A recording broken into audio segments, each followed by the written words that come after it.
Frequentemente, quando se mostra a um ateu ou agnóstico o argumento ontológico de Santo Anselmo sobre a existência de Deus, uma vez percebida a inevitabilidade da conclusão, o sujeito dispara armas contra a própria lógica, tentando desacreditá-la.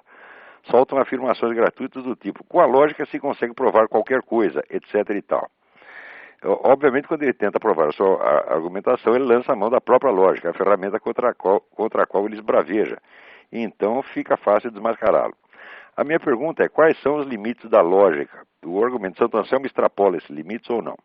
Bom, então, em primeiro lugar, eu sugeriria aos interessados, especialmente ao Rafael, que desse uma olhada na minha página, www.olavodecarvalho.org.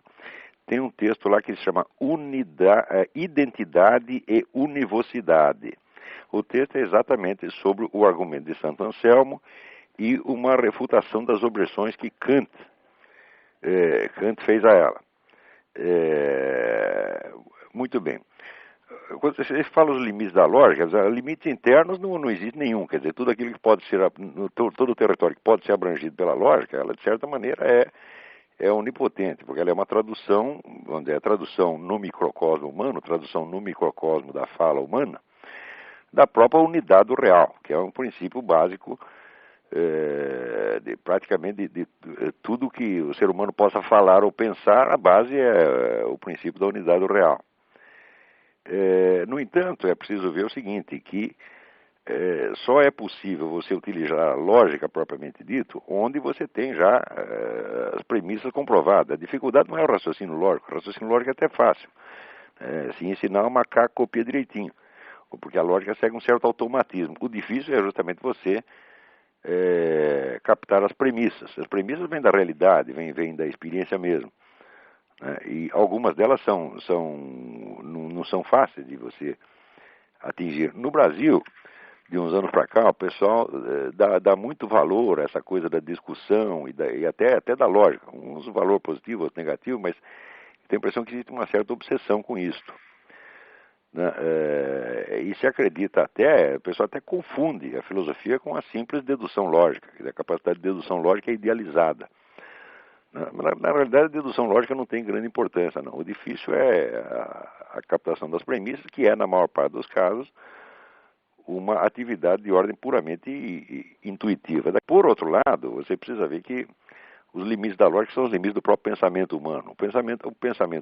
Ao pensamento humano não cabe captar a realidade, prender a realidade dentro de um tecido discursivo. O pensamento humano não consegue fazer isso. O pensamento humano é apenas o pensamento e a fala humana, portanto a lógica também, onde são apenas um pequeno complemento à percepção que nós temos da realidade. Quer dizer, para você falar ou demonstrar qualquer coisa, você está supondo a presença integral da realidade em torno de você. Você faz parte desta realidade.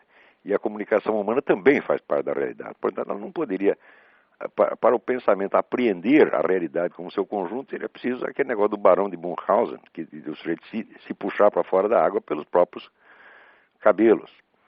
Quer dizer que precisa ver que a fala, a conversação e sobretudo a arte da demonstração, elas valem para quem sabe das coisas, valem para quem está percebendo a realidade. Se o sujeito não percebe, a lógica não vai fazê-lo perceber também.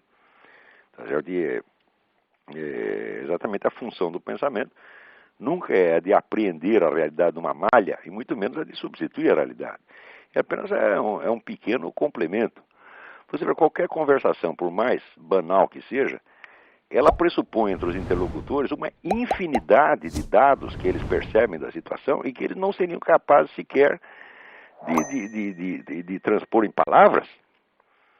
Isso, por exemplo, se você encontra um amigo seu na rua e você percebe que ele está triste, você imagina a multidão de sinais que você pegou para captar a tristeza dele. Agora, se você disser assim, o fulaninho está triste, e o outro responder para você, um terceiro responder para você, prove, você está perdido, você não vai poder provar que o sujeito está triste, porque a única prova da tristeza é você percebê-la de alguma maneira. E assim por diante. Quer dizer, existem milhares de coisas que você não tem como provar. A prova subentende nos interlocutores uma percepção adequada da realidade. Quer dizer, a lógica não é onipotente, você não pode tirar um sujeito da loucura através da lógica. Tá certo?